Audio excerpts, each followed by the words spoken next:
You're listening to Through the Trapdoor with the Malthusian Trap. The three of us locked in a room, making music and chatting shit.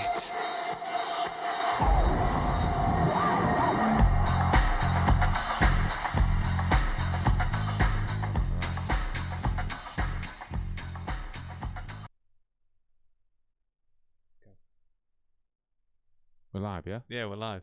We're live. Again. I've not got a clue what's going on. I ain't got fucking anyone telling me when to start. But we're live for the podcast post-lockdown, the first one. There's only two of us here because Doug's gone out for tea with Jeff Bezos because he's taking him out for dinner because he's such a good employee of Amazon. And yeah, he's taking him for a pizza. So yeah, we're here tonight to discuss the new release come out on YouTube on Saturday, Pleasure Rooms, and come out on Spotify and all those streaming today. So you can find Pleasure Rooms on all the streaming platforms on YouTube. We'll talk about it a bit more as we get into the podcast. But yeah, man, what's been happening? Not a lot, really. Post lockdown, what have we got to inform people of? Not a lot going on, really, is there? I mean, there's lots of people back to work and stuff, which is good. And the world's been a bit topsy-turvy recently. That's it, I've not noticed. No, genuinely, I haven't noticed nothing. No? Nah, man. I haven't seen any news. I haven't seen no news, yeah. I got no idea what's been going on. Just that there's a bit of a virus going about, and it's been a mad thing, innit? So, but yeah, post lockdown. I don't know if we've done a podcast since this happened, but apparently, what were we last year? We was in top 50 bands in Plymouth, weren't we? Yeah, no, top or 10, musicians, wasn't it, or something? I don't know. We was 10? in some like top rundown of musicians in Plymouth. We graduated, and now we're in the top 50 cool list for 2020. Not just bands though, coolest people. Yeah, people. Yeah, apparently I'm a cool person. We're cool. Can't tell my face that, but so yeah, that happened during lockdown. But yeah, we're back in the studio as you can see. So socially distancing, just about 6 foot away. Not got my mask because I still feel like a bank robber walking into somewhere with a mask. Yeah, it's a bit weird, isn't it? It is weird. It's weird to see so many people covering their faces like that. Because I remember when I used to go to Bargain Booze, yeah, and they used to say that you can't wear your hood up in there, and now you can just go about fully masked up and that. Yeah. It's not normal, you know. No, I mean, it is weird, isn't it? And with all the 2 meter queuing outside and stuff. That's that I can't get used to. Yeah, I can't get used to it either, like being told when you can go into a shop. It's pointless though, because you queue up outside at the 2 meter thing. Where were we last week? Was that it must have been IKEA or some shit like that. We're queuing up. It's like a shit version of like Alton Towers. You get to a point and there's no tape on the floor, so everyone just starts fucking piling on top of each other. And when you're in the shop anyway, no one gives a fuck, do they? No, they just start on top of everyone. Yeah, it's bad. And there's like so many people. Like we shop at Lidl, and like you say, once you get in the shop, it's just fucking no holds barred, fucking destruction derby, smash into people. Although I've noticed actually since the lockdown measures have like eased, that it's got worse. Like a couple of weeks ago, 3 or 4 weeks ago, you would have people that would stop and let you pass or whatever. But I suppose now that the lockdown's over, everyone's like, fuck it, let's just walk into each other again and shit. Do you know what I mean? I think everyone thinks it's gone, haven't they? But the other thing that I noticed today was when I was at work, someone I was like showing someone around work, and someone had a fucking a face mask on, and I just like I didn't know whether to just run away from him or like try and fight him or something. It just felt weird, didn't it? It's someone with a mask on, like talking to you about work stuff. But anyway, yeah, that's COVID-19. But we're back in the studio, socially distancing, making music. But we worked out that we did that anyway. Yeah. It's like when we're in the studio, we're just on the opposite side of the room anyway, aren't we? Yeah, I mean, this is the closest that we get to each other, I think, ever, isn't it? Pretty much, yeah. Obviously, if Doug was there, he'd be in the middle. Yeah. So that's why he's not here, really, because we wanted to social distance. So Doug's taken the night off. And we decided to take one for the team and come in and hopefully not catch COVID-19. Yeah. But the thing is with it as well is like we was talking before, like what we're going to talk about on the podcast, because obviously we want to keep it a little bit topical and talk about the tune. But everyone's just clamoring to get back to some normal like life, innit? Like have you been watching the footy? Well, the first game I watched was. I didn't watch all of it either because I gave up after about 10 minutes. It was terrible. The Chelsea-Villa game on the weekend. I heard that was a bad game, you know. I mean, it was a shit game anyway. Like you could just tell they couldn't be asked. It's like a shit pre-season friendly. But the weird thing is it's the fake crowd. It's just so weird, honestly, because there's no one in the stands, but it's still like. Did they do it for the away team as well? It's just like wild track of crowd noises at a football game. Like there's chants, but they're like, we're a football team. You know what I mean? It's like on FIFA or something. Yeah, that's it. I reckon they're using the same kind of tracks because there's no like Green Army or anything like that. Because I was thinking that, yeah, if you was playing, say, like the I don't know, the Everton Liverpool thing, yeah, every time Liverpool touched the ball, why didn't you just have someone with a button just going boo? Well, you say that actually. I did notice that when Chelsea took a shot, there was like a roar after it, like a whoa, and I was like, oh, there's a live crowd, and then I was like, no, there's no one in the stands. I'd love that job, weird. mate. You know what I mean? You got like a button with like abuse buttons Boo. and that as well. So, Doug says he's under work-related stress. What, Jeff Bezos? Jeff Bezos has been bad touching Doug. He's had to take some time off. But the other COVID-19 thing is like for us, the worst thing in it is just like not knowing whether or not there's going to be any gigs, and if there is gigs, whether or not we want to go and I don't know play somewhere where it's not very cleanly in terms of like fucking equipment and stuff like that. Yeah, it's the mics, isn't it? Yeah, the microphones and touching things, and yeah, like musicians aren't known for cleanliness, are they? Particularly, I'm not going to say particularly some of the ones that we've played with, but there are some of them are not very cleanly. I won't mention any names, innit? Yeah. But you know what it is though. You play a gig and then you turn up. It's like, oh, who's on before you? And it's like some like heavy metal fucking band who look like fucking they've not washed since Kurt Cobain's funeral. Do you know what I mean? It's like I'm not sharing a microphone with them. But those mics, they're harbingers for disease, though, aren't they? I mean, they're just cones that collect. Yeah, of spit course. at the end of the That's day. what it is, isn't it? I mean, I've caught all sorts from them, like fucking cold sores, tasty ones. You know what I mean? I'm never sure whether to say coleslaw. Coleslaw. I've caught a fresh slaw from them. But they're saying now about these driving gigs. Yeah, I don't know how this is going to work. What the fuck is all that about? I mean, it's one thing. Like, I don't know. It's just weird. It's like, why don't they just open, like, because the cinemas do it, don't they? They live stream like Glastonbury and stuff. Apparently, like The View, you can buy a ticket to go and watch it in the cinema. And this is like one step further away again. They've just opened up that drive-in cinema in Plymouth. You just kind of think, why don't they just have it somewhere, live stream it to venues and stuff?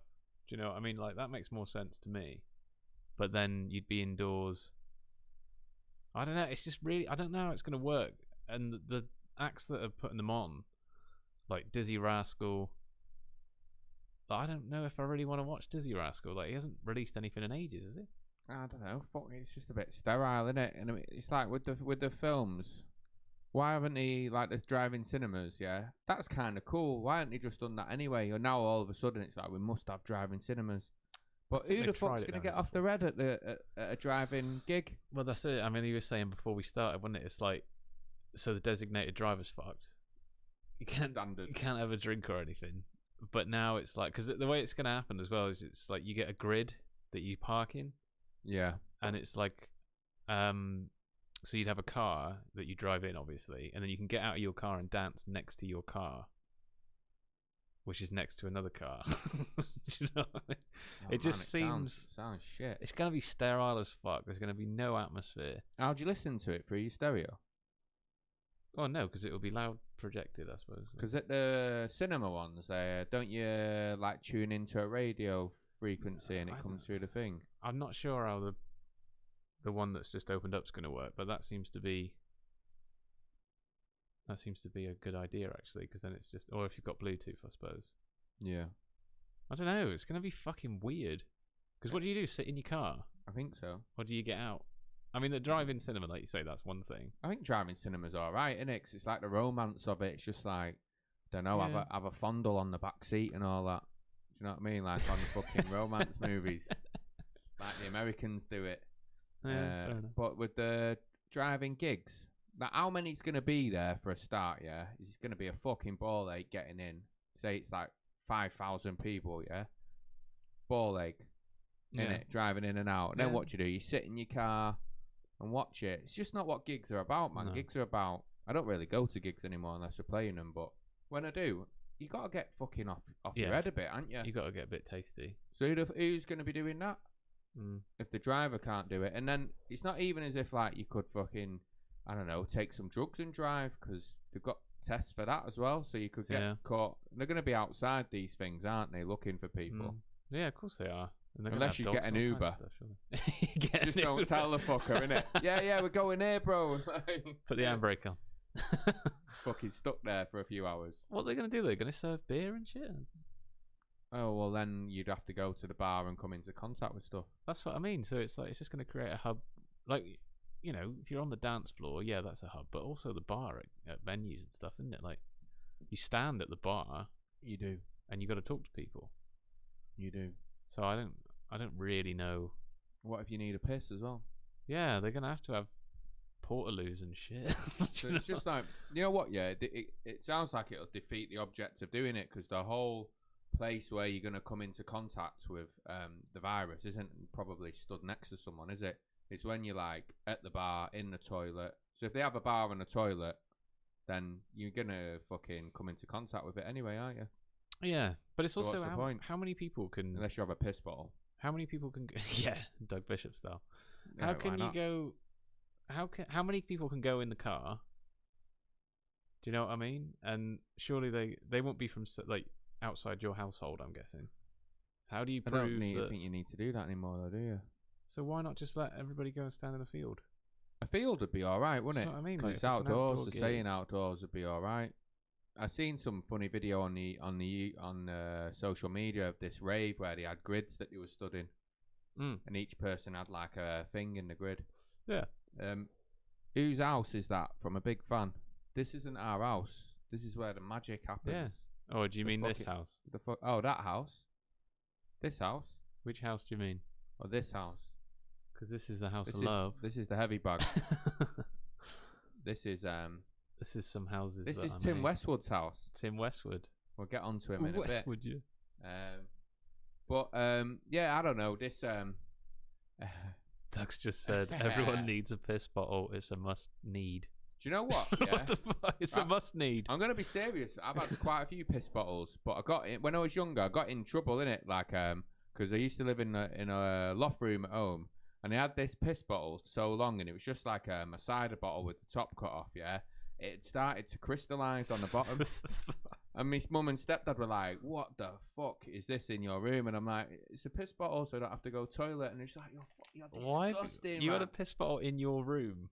Well, I lived in the loft, innit? So I had to used to climb down some like loft ladders to go to the toilet, and it's just a ball head. So just like piss in the piss bottle, chuck it out the window. Oh, And it's like it crystallised lob big him time. out the window. But yeah, the virus thing's a mad one, innit? Because it's not going anywhere anytime soon. So guess we're all just fucking gonna have to deal with it. Deal with it. But yeah, we got a new tune out. Yeah. I should have asked. Are we playing the tune? I could probably cue it up if you want. Yeah, we should probably play it at some point later on in the show towards the end. But yeah, we got a new tune out. It's called Pleasure Rooms. It's on It's on, like I said at the beginning, it's on the YouTube and it's on Spotify. But we thought we'd just do a little section on that about what the tune's about, because it's we asked for people to send in footage as well. We did. So there's quite a lot of footage in there from people from around the world, believe it or not. Because that was weird in itself, wasn't it? Because it's like we was on lockdown and we had this tune ready, and it's like, fucking hell, we need to do a music video. So we thought we'd ask people to send it in, and you know what? It was one of those. It was one of those instances where you think you're going to ask for something and you're not going to get much back, and I was actually surprised at how much stuff we got back. Yeah, I mean, it was a big response, wasn't it? I mean, like you say, we weren't really anticipating that much, but we had pretty much made up of like 15-second clips. We had about over an hour. Yeah, which is a hell of a lot of clips to go through. And we had them from all over the UK. We had some from New York City, didn't we? Yeah, New York. Where else did we have? We had Lithuania, Romania. Yeah, both of those, Lithuania and Romania. We had all over the UK. Driving stuff. Yeah, Plymouth, Manchester, London. I mean, it got so much we had to be selective. Buxton. Yeah. Big up the Buxton. Big up the Buxton. It's a strange place up there. The only place where like COVID-19 lockdown hasn't affected anything. It's just weird up there anyway, isn't it? But yeah, we did the music video with the found footage. Well, not the found footage, just sent in footage with some added bits. But we got because no one sent us any questions, because everyone's probably didn't know we were doing the podcast. I've got some questions about the music video. I'd like to thank Richard Daly for this. He's a radio show host, podcaster, IT, service management consultant, DJ, photographer, and a runner. Busy boy then. Yeah, and he's put these questions online specifically so we can rip them off and just make out like we're being interviewed, isn't it? Ideal. Great editing skills. It looks like you're both in the same room. But we are in the same room. Social distancing, not back to back as well. Not in a I don't know, like a sexual way. Not yet. Right. So, Pleasure Rooms. Pleasure Rooms. What inspired us to make Pleasure Rooms? What, the song or the video? Both. The song. Well, the song actually, we started writing it last year, didn't we? It took a long time for it to come together, and there was a fair few changes in what we were planning on doing. It wasn't there, because at first we had some lyrics in it, and then we were like, maybe those lyrics aren't working. Then we had like, we need more guitar in it, and it was like, no, we don't need that much guitar. We had so many changes, and then I think Doug kind of took it upon himself, didn't he, and took the bits that we'd been creating over like a month, maybe 2 months of like writing bits. Yeah. And then he was there in his office or whatever at home, like cutting bits together and doing all kinds of stuff to it, making it sound cool. And even getting to the point where it is now, that took like a month, didn't it? 2 months. Yeah, it was one of those, isn't it? The final one to come together. I don't think we knew what to. We threw loads at it, didn't we? Like different sections, and I guess we was like caught between where the last tune on the EP was Gets Thin, which is like verse, big chorus, verse, big chorus. And we were like, maybe we should stick with that formula. And then as we kept chucking stuff at it, nothing seemed to work, did it? Yeah. And then we ended up with like, there's just a couple of like emotive like lyrics in there that we just thought we'll just stick with them. Yeah. And then Doug he pulled it together, didn't he, in terms of like getting a structure and editing and getting the best bits out of it and whatnot. And we ended up where we are. It's a bit left fieldy, isn't it? Yeah, it is. There's a couple of different influences in there, really, isn't there? But I mean, it's a big change for us, because this is the first out-and-out dance tune that we've done, isn't it? Do you know what I mean? Like before, we've been more post-punk, and then before I joined the band, it was more. It's kind of like indie rock mixed with. Yeah, there's always dance elements in there, because a lot of the samples we've used are from house records. But this is the first. This is the first one we've done that's just like it is a dance tune, isn't it? So. Yeah, which I mean was difficult for me to get my bearings at first, because obviously I've not really written dance music before, so it was kind of there was always bits that was like, oh, we could put a guitar line in there or whatever, but obviously it wasn't suitable for what we were trying to get together. So it was a bit of a drastic learning curve in that front. But yeah, I mean, I really like it. It took me a long while to get into the right frame of mind, but I think this is one of our better tunes. I've had good feedback. Got good feedback. Are you reading the comments, by the way? Yeah. What beer do you guys drink? I can send you some. I work for a large distributor. Love your latest track. We drink Tarmac Nice Head. one, Nutbox. We drink Tarmac Head. He's an independent brewer who brews tarmac infused beer. Nutbox TV must think I'm stupid. No. I know who Nutbox TV is. So. Who's Nutbox TV? Just some guy that fucking films people pissing themselves, basically. I see. But yeah, the video. How did we end up with the video? Well, again, that was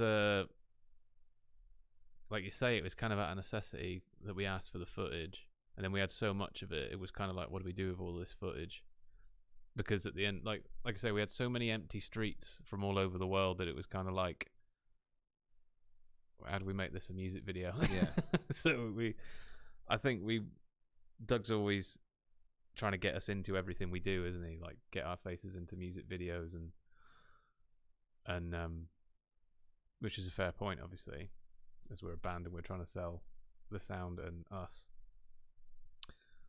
But it was kind of like, how do we do it in a different way, wouldn't it? But also a way that reflected the sort of current times. Well, it even changed in edit, didn't it? I mean, Yeah. Obviously, if we went on too much about the process or whatever, it might get boring. But it was just like, right, we're in lockdown. What do we need? How do we do a video? People sending you footage, right? How do we make that video? Like, we need to put ourselves in it. So we met up. Fucking, I was dancing about in my boxer short, doing some weird shit, punching myself in the face, spitting on myself, and that. Doug fucking ripped up a plant, and Coxie stood there with a hammer. No, but we just got together and just shot some shots of us running around in gas masks, and we wanted it to look a bit like the Prodigy Outer Space video, didn't we?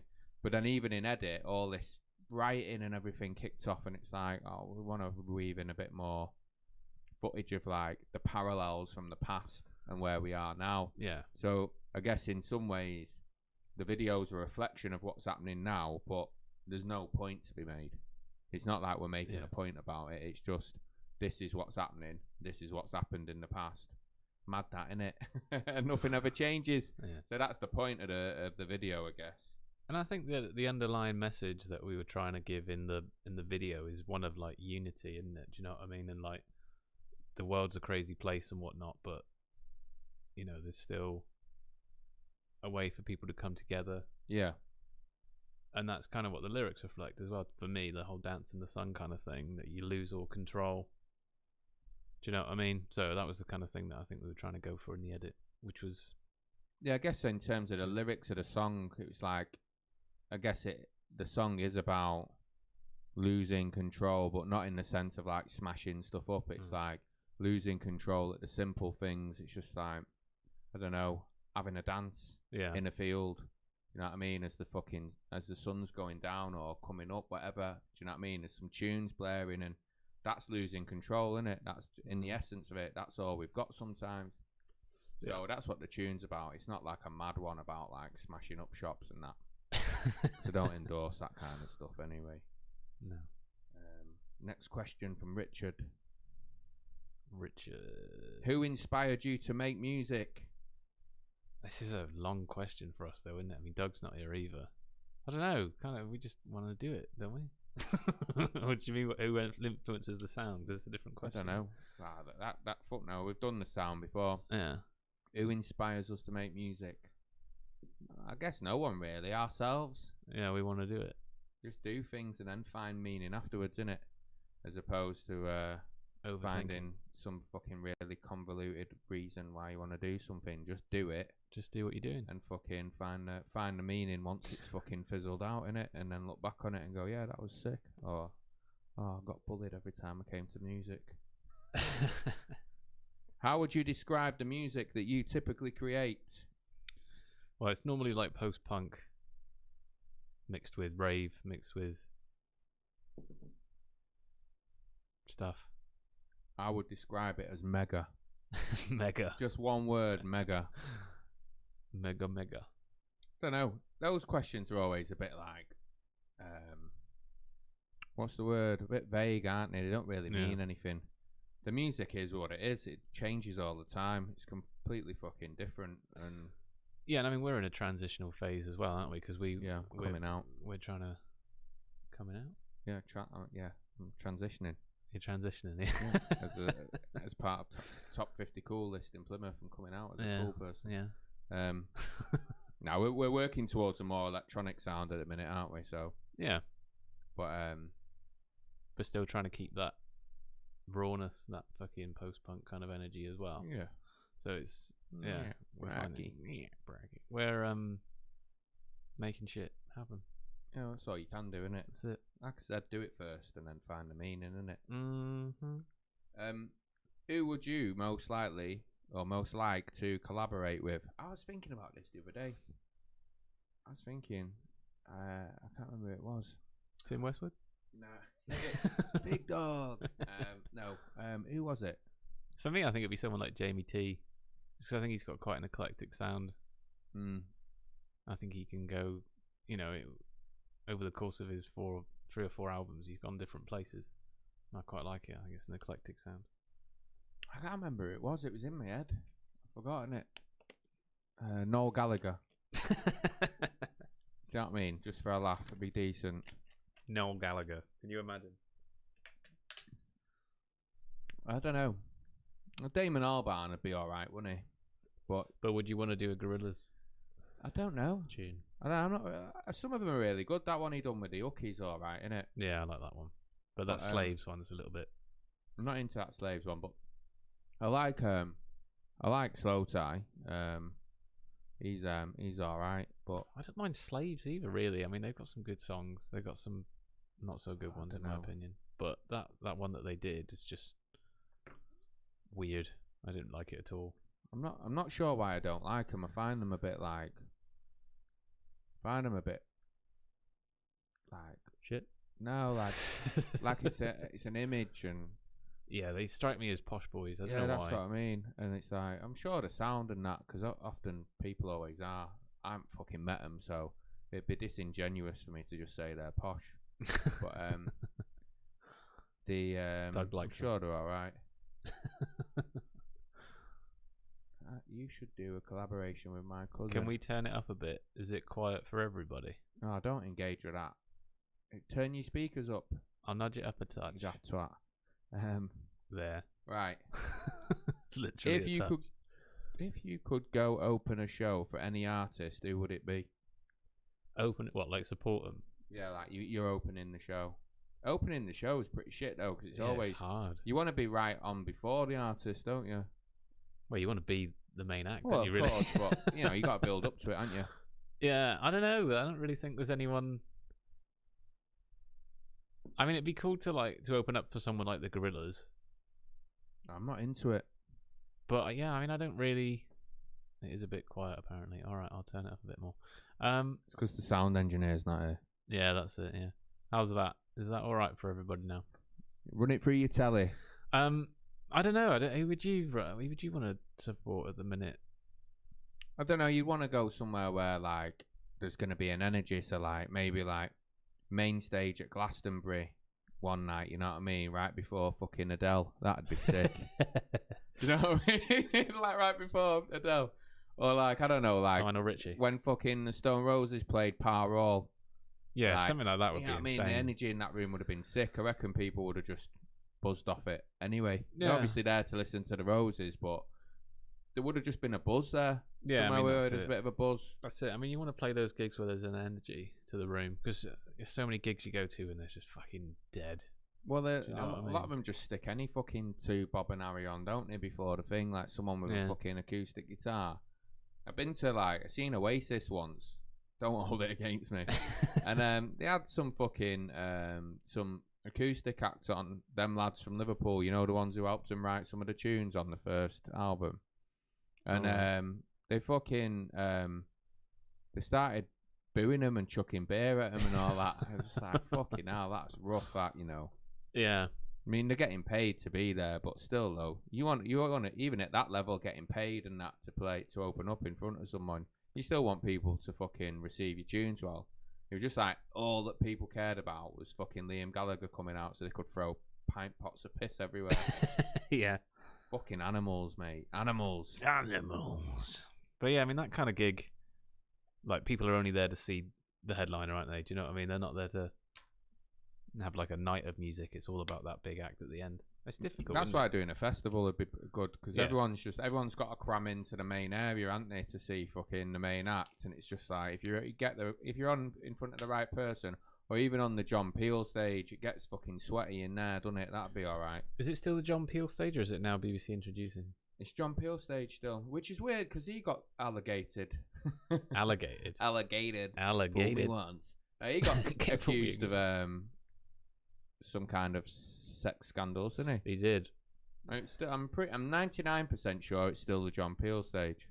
Yeah, I thought they changed it after all those allegations. No, he's still got. They've got a BBC introducing stage, but that's where all Stormzy and all that do stuff. Well, not now, but obviously back in the day. Yeah. All right. What is one message you would give to your fans? Like, comment, and subscribe. Elaborate. Well, like the tunes, comment on them, Yeah. and then subscribe to the YouTube Shabba. channel or the Spotify or whatever. I think basically just give us a listen, please. Do you know what I mean? Don't beg. Please. No, but just get involved. The one message I would give to our fans is you are appreciated. Thank you. But you would be appreciated even more if you could convince some other people to like us on top of your liking. Yeah. And then we can all share the love, can't we? That's it.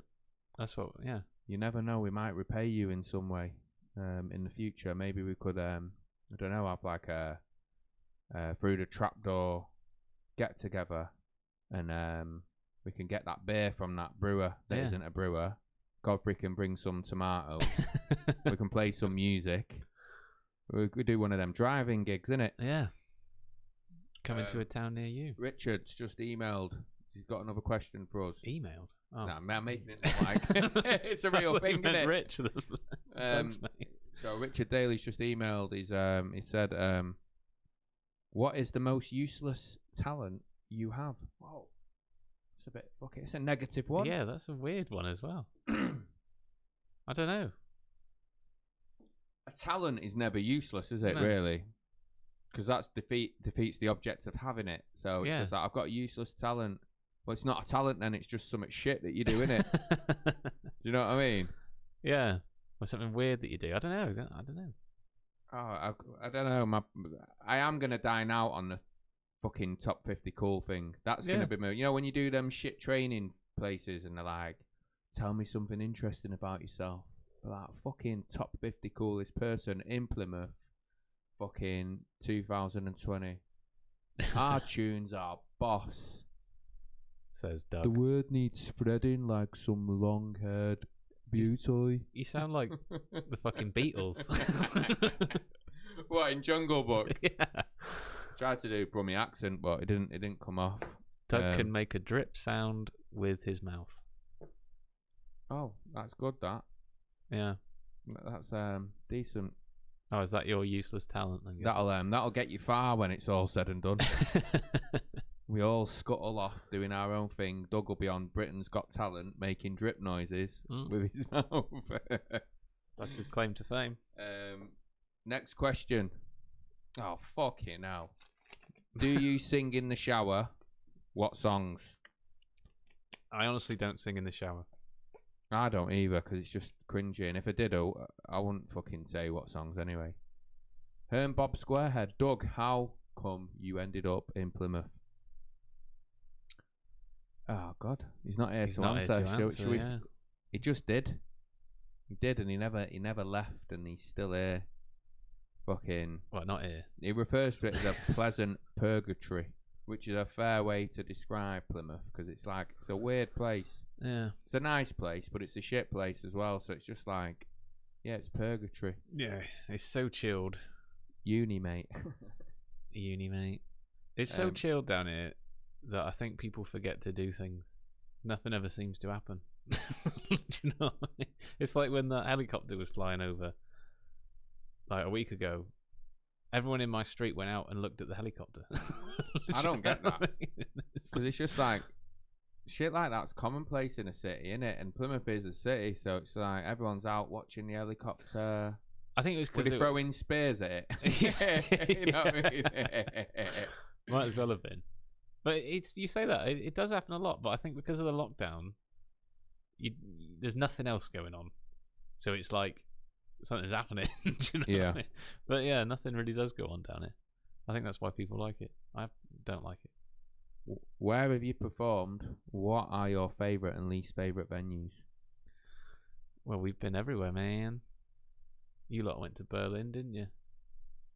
Yeah, Berlin was a great place to play gigs. Yeah, I'd like to think we'll go back there, you know. Of course. Because it's just, you know what, yeah, when everything's all said and done, and you're on your deathbed, it's all about the things that you've done in it, if you can remember them. If you can't, you're fucked. But it's just like, I'd like to go back to Berlin with the music. I thought it was decent. Well, I didn't go. We didn't just play Berlin, we played a few places. But yeah, man, it was a good crack. But we played some good places as well. Yeah, I mean, the highlight for me is still the Totnes gig, the first one we did there. Although the second one was good as well. Yeah. Which is strange, isn't it? It's like our best gig was in a tiny little town. Totnes are up for it though, aren't they? Because they they're just are all actually. fucking madheads. Yeah. Yeah, they are madheads. They're all like proper posh, free-spirited fucking people off their heads on drugs. It's like that was the second time we played there was an open mic night, wasn't it? Was it a Tuesday? Something like that, wasn't it? And it's just like, what the fuck are we doing playing Totnes on a Tuesday? And we played and they had a choir on, didn't they? Remember that choir? Oh man, and the lead singer or whatever it was. Garfunkel. What the fuck was that? And it was just like, what the fuck are we doing here? They're singing about love and peace, and then in the middle of this open mic night, we go on and fucking play our loud, obnoxious music, and everyone was going mad. Yeah, they were going nuts. They were fucking stamping about and having it and that. It was fucking funny, man. I mean, as nice as the voices were, because there were some nice voices in the choir, and there were some nice acts that like sang, but it was boring, wasn't it? It was so boring. Yeah, it was bad. And every act was even more boring than the last, and then we came on and the place flipped. And then it went back to being boring again straight away. Good evening, Ryan. Ryan was there. Big up, Ryan. Ryan was We're there. We're not paying him to say that as well. He said it was banging. Yeah, it was banging. That was decent, man. All right, what was the least favourite venue? Probably the Underground. Oh, controversial. Controversial. It's always dead. It is always dead, the Underground. I like the Underground because I like what they're trying to do. Yeah. With us, it's hard down there, isn't it? Because everyone's into what they're into. Oh, the comedy act was terrible. Forgot about that. Oh shit, yeah. Oh my that was Lord. fucking. That was terrible. Her only joke was, "I'm nervous." Yeah, that was it, wasn't it? And she just played on that for like 10 minutes or whatever. She died on her ass over and over again. The least favourite venue for me is that the first gig we had there was decent. Well, I played Night and Day Cafe years ago, and I'm just looking at the conversation that's happening here. You two are some fucking muppets. I don't owe you nothing, bro. Like, anything you want to do, keeps threatening to put the video of me pissing my pants out. Just put the video out. Do it. I like it. I did it for a reason. Fuck, I gotta stop reading that. It's captivating. But yeah, the Night and Day Cafe, the first time we did it was all my mates turned out. It's like, yeah, I'm playing fucking Manchester. It was decent. And then the next time we played, petered off a bit. But it's just got progressively worse and worse and worse. It's like the sound engineering's terrible. All the fucking bands are fucking obnoxious. Do you know what I mean? Doug got it out with the engineer though, didn't he? It's a fucking terrible place to play, you know. I don't know. Again, it would be like, anywhere you like, even the Underground. If it was full, it would be great. Do you know what I mean? If like, there's nothing better than a full venue to play to, because the energy's there. But like, say we played Night and Day a lot, haven't we? Yeah. When we did the fucking Big Issue gig, that wasn't that bad.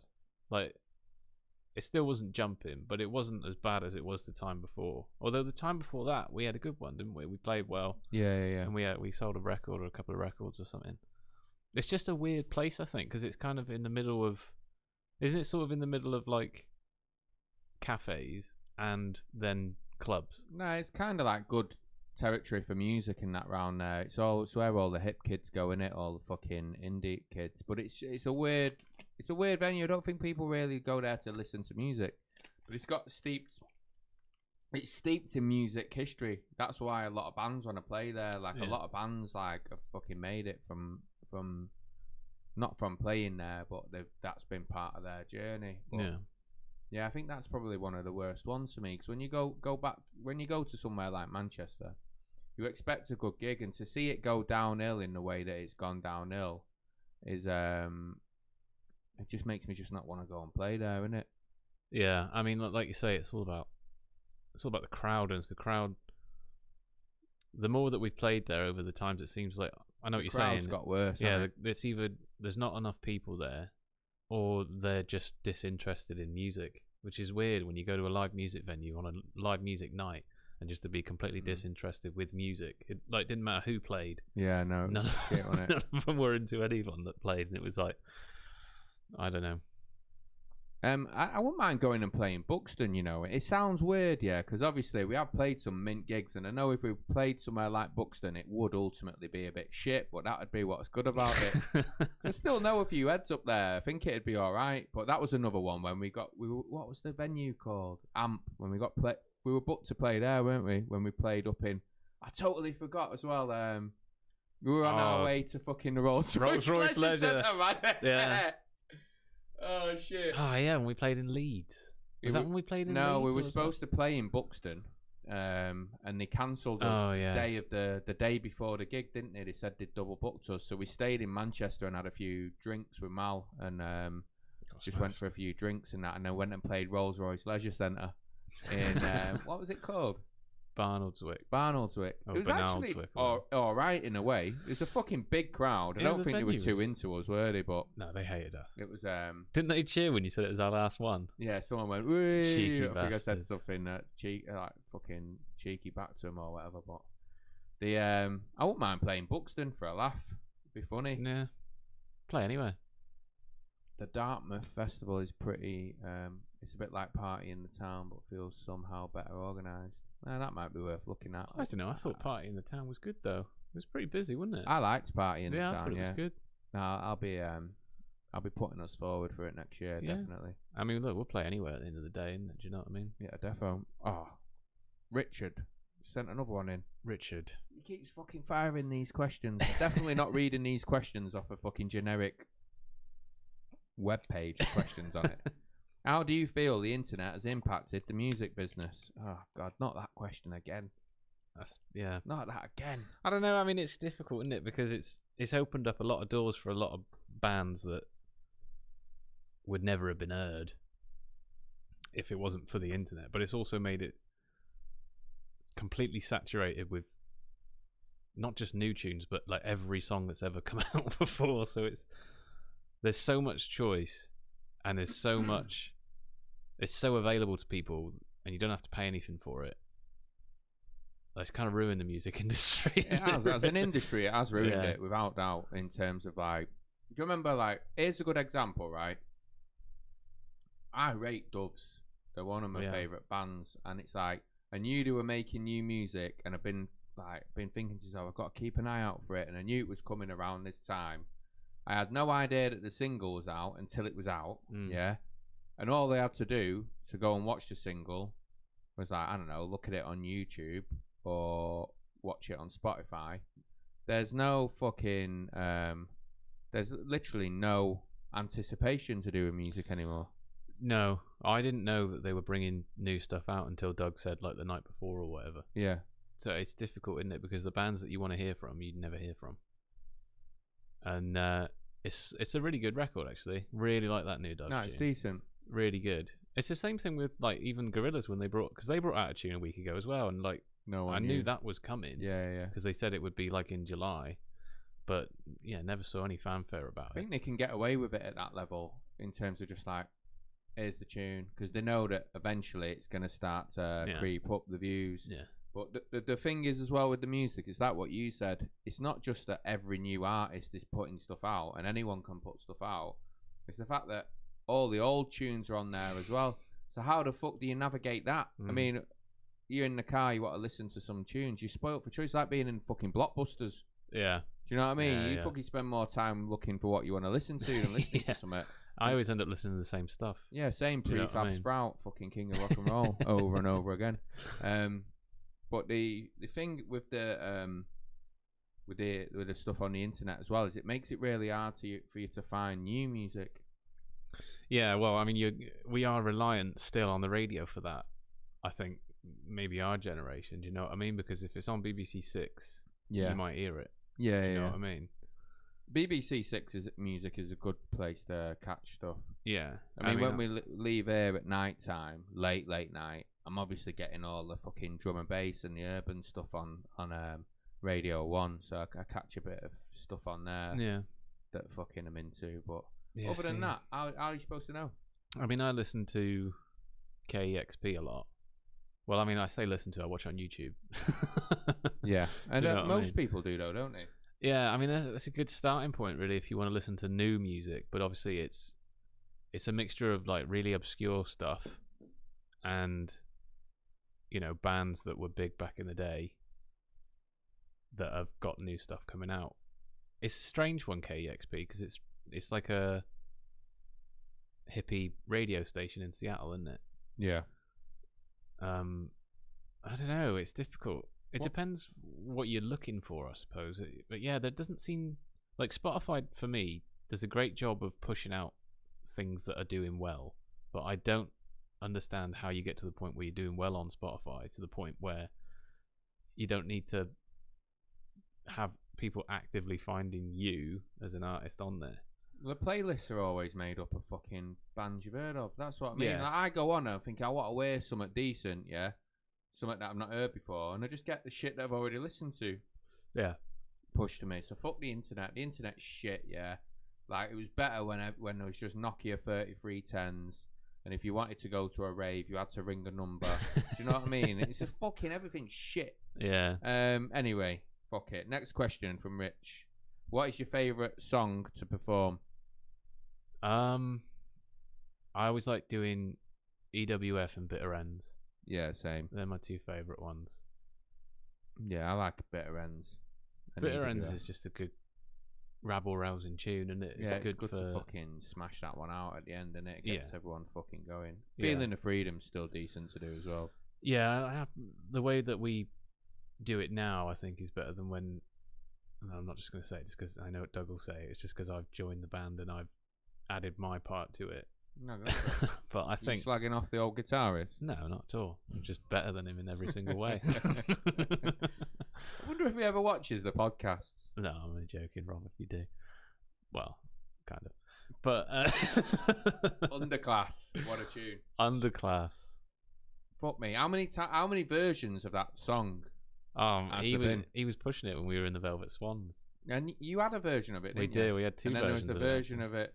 So, and then we did a version of it. So that's 3 versions that we know of. Oh, there's another. No, he had a version before he brought it to me as well. So that's 4. I bet fucking Paddy still does a version of it. Oh yeah. What's going on with Paddy anyway? I haven't heard that name in years. Don't know. I never met him. Just knew. I think I met him once. Doug knows him, but I think I met Joff once as well. I can't remember now. Oh, Joffy. Yeah. Doug's best mate. He was in the 50. Cool list. He's actually, yeah, we won't go into it. Which famous musicians do you admire? John Lennon. What? The grey thing on the wall. That's some soundproofing stuff. Yeah. Coxie stole a riff off our old guitarist. Yeah, of course. We go through that quite a lot, and it's clearly not true. Famous musicians. Well, John Lennon, Jamie T, David Bowie. There's a list as long as your arm. Do you know what I mean? Ian Curtis. There's loads of people out there that. What's the most trouble you've ever gotten into? Got in some trouble with the law when I was a kid. Doing what? Fighting and that. Fucking Nothing Tommy that Robinson. serious. It wasn't that bad. Fucking Tommy Robinson.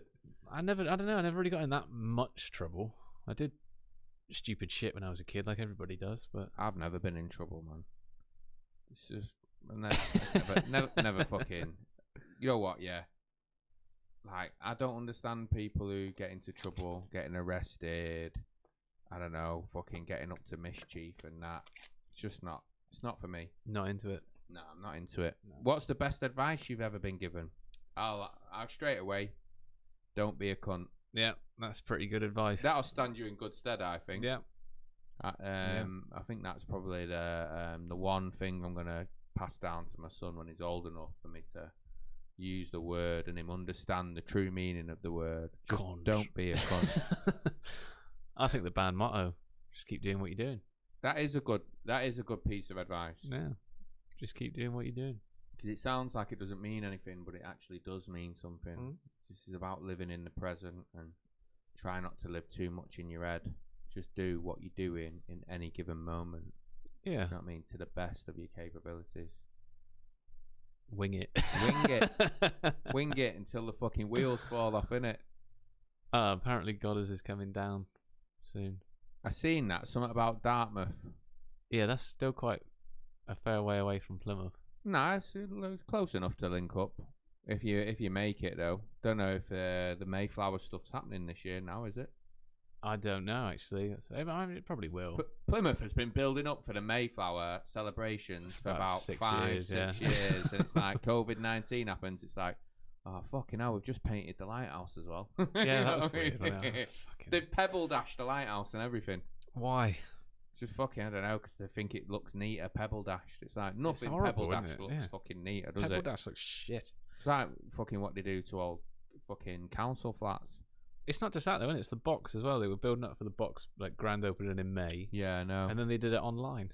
I don't know why they just didn't wait for fucking things to happen normal and just open it then.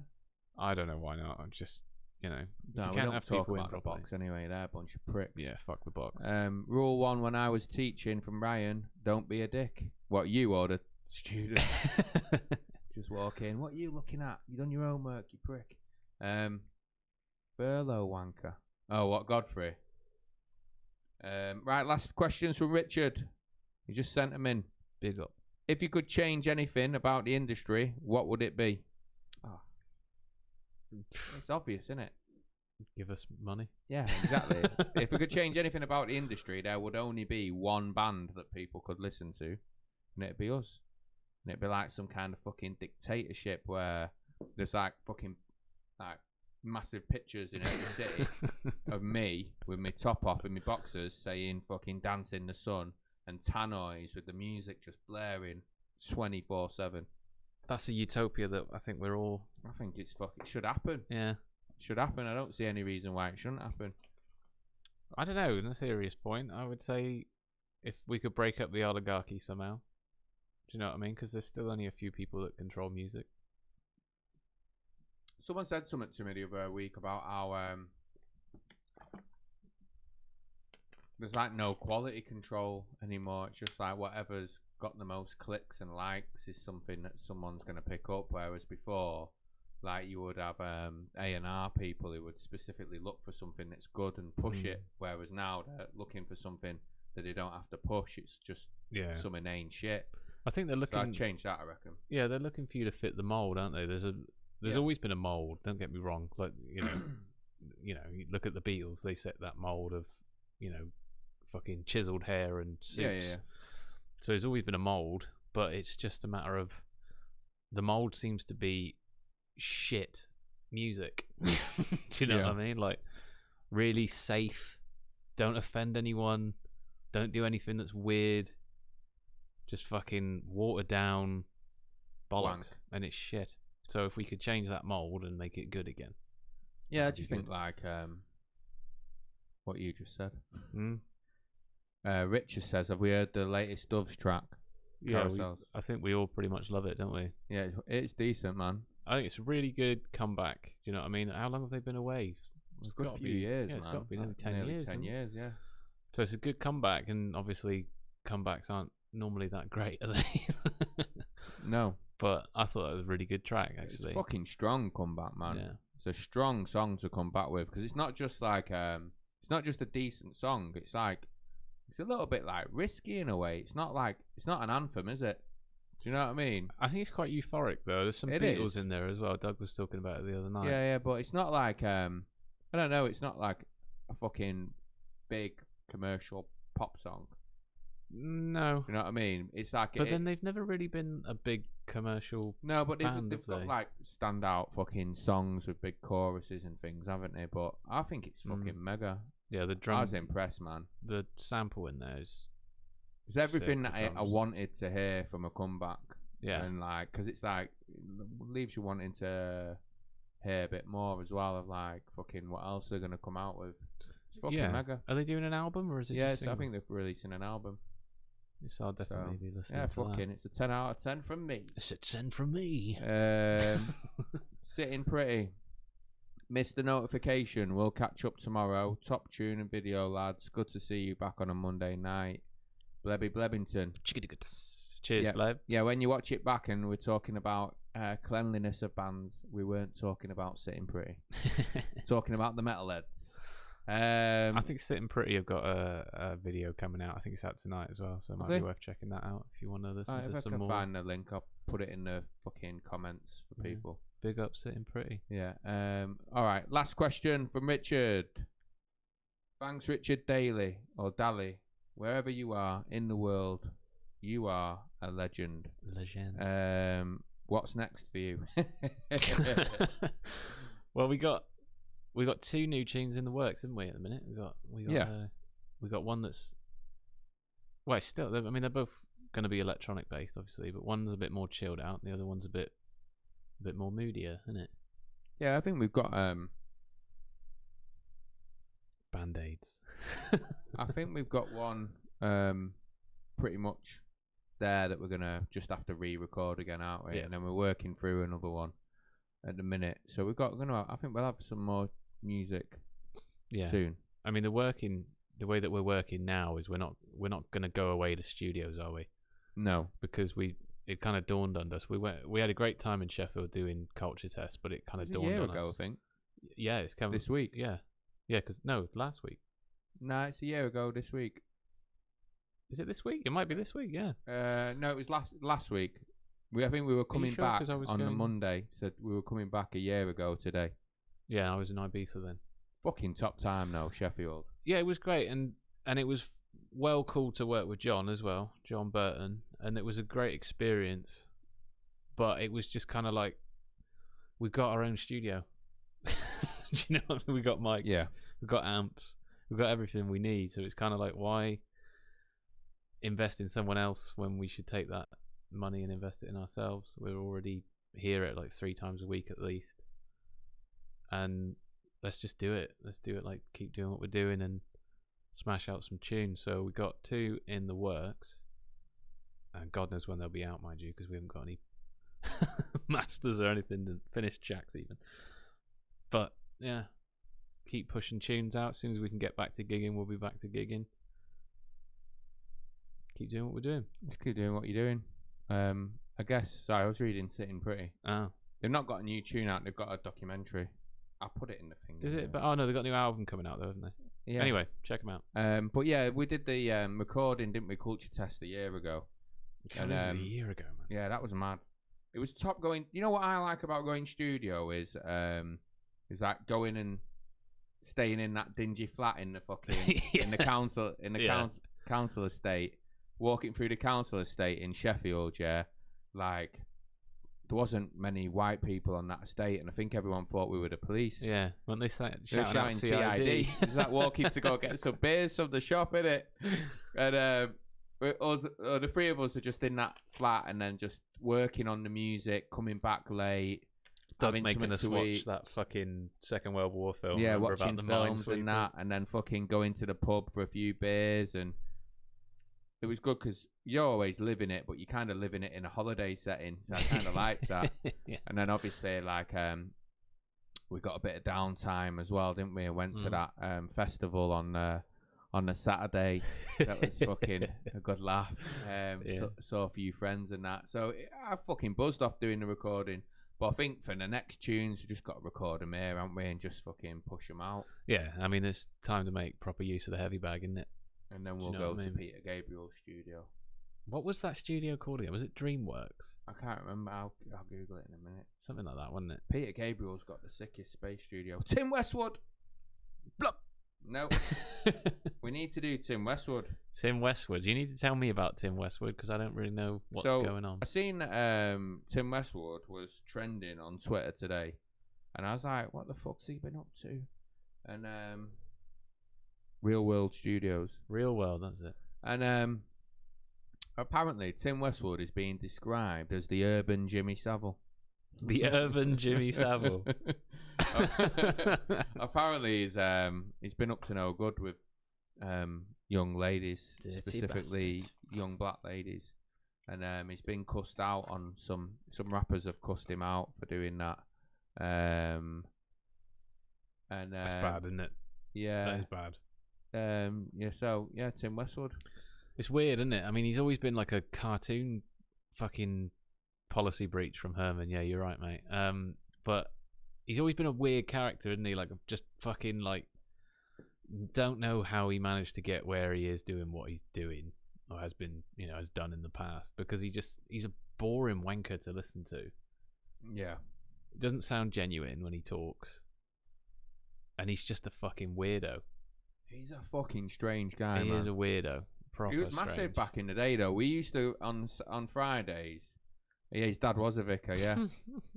On Fridays, we'd go out as kids, yeah, and we'd go to Roosters, the chicken shop in fucking near where we used to go out, and in Stockport, and he used to play Tim Westwood outside the chicken shop on some speakers, and everyone would be there listening to Tim Westwood.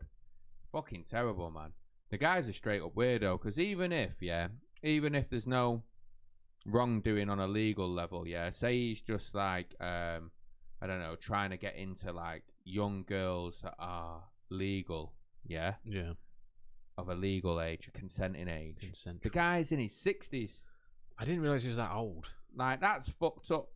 That is fucked up. That's mad. He's older than my dad. That's fucking mental. Well, I mean, if it is consensual, then he's just a dirty old man. Do you know what I mean? But he's a blatant dirty if perv, it's consensual, listen, there's no real issue, is it? But if it's underage kids, man, that's fucked up. I don't care if he's the big dog or not. He's a perv. You know what I mean? It's just strange how these people seem to make it to the top, though. Do you know what I mean? And then it comes out years later, because he's been around for fucking ages. Yeah, he's been fucking, like I said, like, when we used to listen to him? We used to listen to him when he was like 15, like, and that wasn't even when he'd started. So he's been around. He's probably been around as long as I've been alive. It's just strange, isn't it? I mean, Jimmy Savile was such a massive cover-up. Is it comparable? Like, are they? Don't know. Like, do you reckon it's? I don't know. Maybe it's just something to do with the BBC. How it comes out, but Tim Westwood's not a cover-up; it's a remix. Because I love a remix in fucking in hip hop, innit? It's a sample, bro. Yeah. But yeah, I reckon, you know what?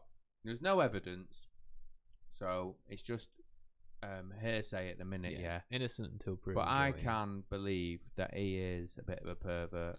It wouldn't be that. It's not a stretch of imagination, is it? Nah. Do you know what I mean?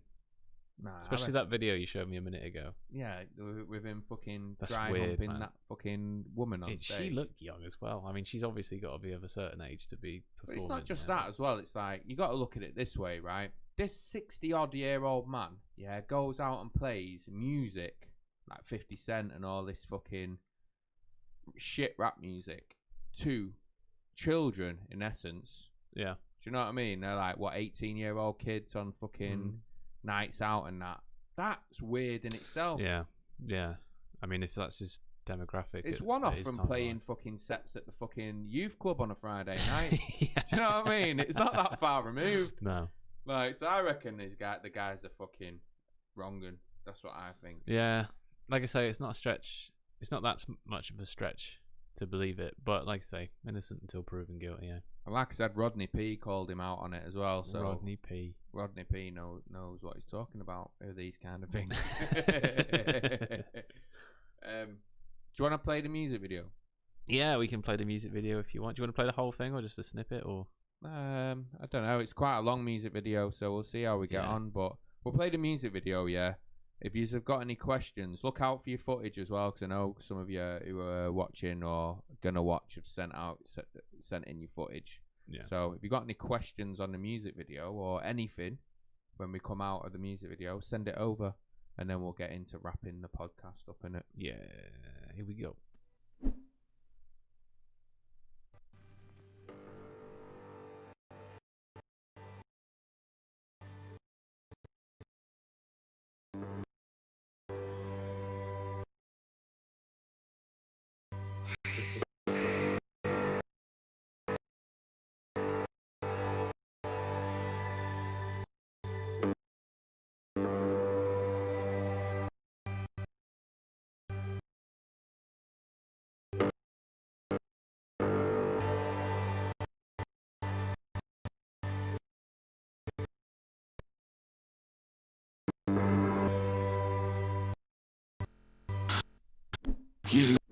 All right, maybe we won't do that then.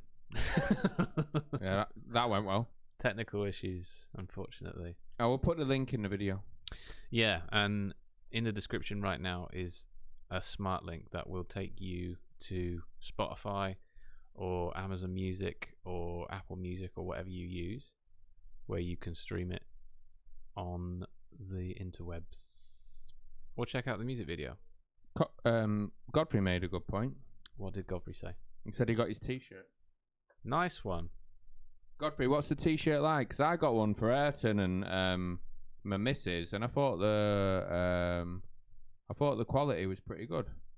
Yeah, Godders, if you're up for it, mate, take a picture, take a selfie. Oh yeah, take a picture of yourself on it and share it to the what's it called? The other stuff. If you've got the Instagram or the Facebook or whatever, just share it. Tag us in it, and we'll share it because the t-shirts are decent. Yeah, and cheers for everyone that's bought one. I know Godders isn't the only one that's bought one. We sold quite a few now, actually. Yeah, we've got a little bit of money back from it, so we're putting that into doing some PR for this new tune. Are we going to release a new t-shirt? We said about doing one with the Pleasure Room's gas mask on it, didn't we? Yeah, so because I want that one. Yeah, we're thinking about doing. I think we're going to do it, aren't we? We're the artwork, my face on it. Yeah. The artwork for Pleasure Rooms. We're going to probably make that into a shirt as well. Yeah, so we'll put them out as well when we've got them. But yeah, thanks for buying t-shirts if you bought one. If you haven't bought one, then buy one. I'll give you till the next podcast, which will probably be in fuck knows when it is. And if you haven't bought one, then you're a prick. But God said he's going to do it tomorrow. Nice one, Paul.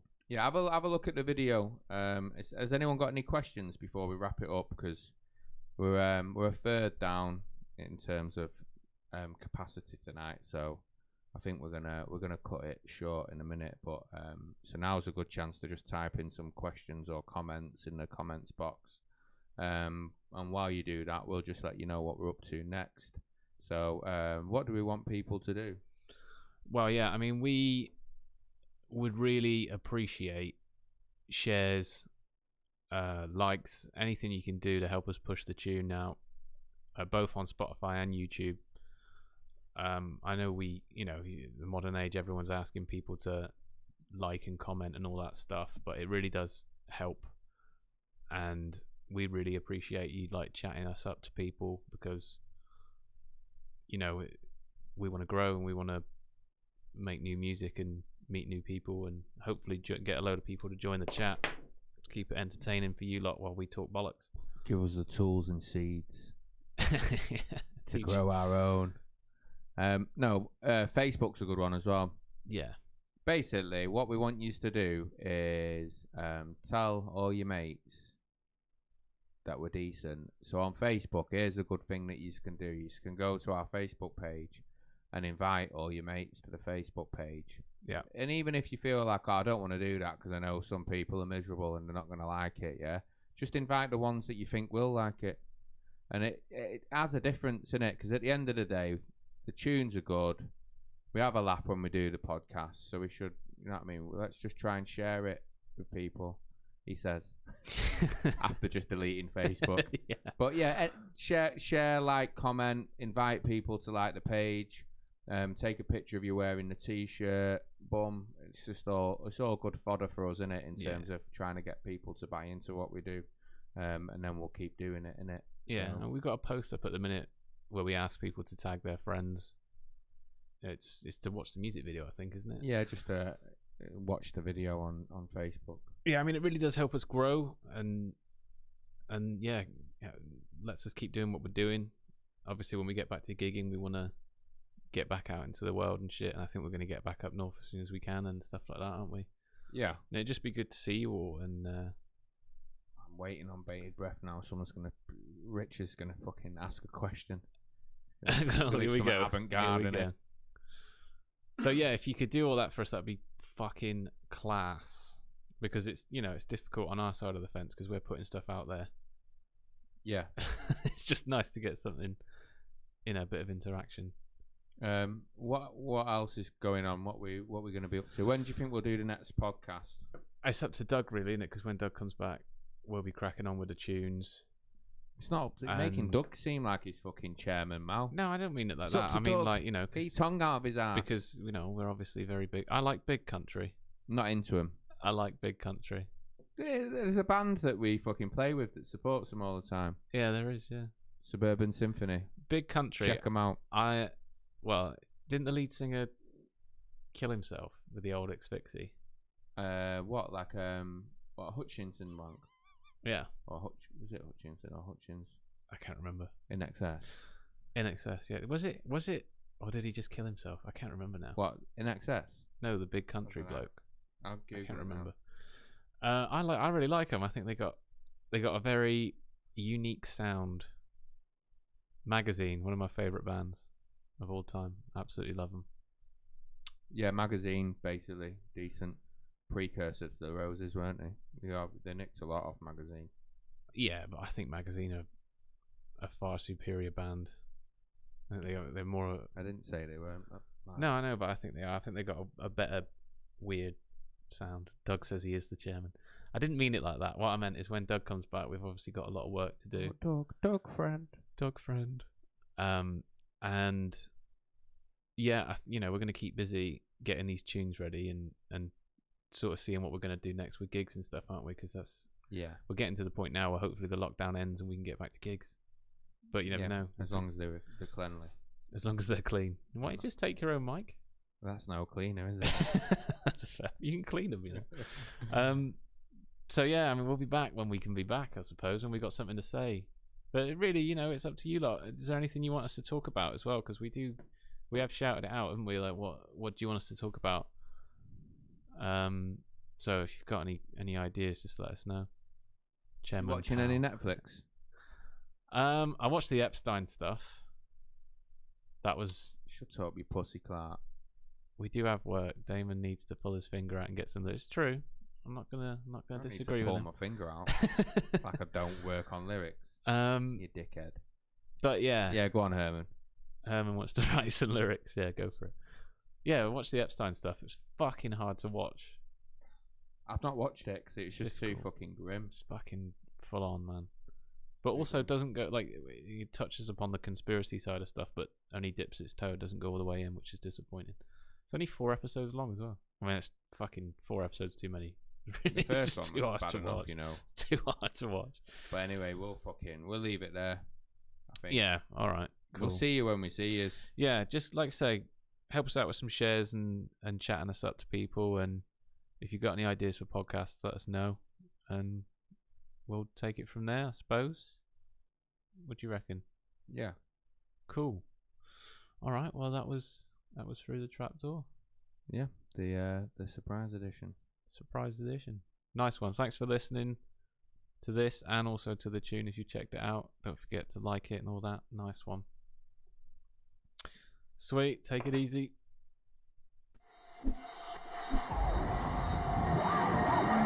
You've been listening to Through the Trapdoor podcast with the Malthusian Trap. Now go find us on social media Join the mailing list at malthusiantrap.co.uk and don't forget to tell your mum.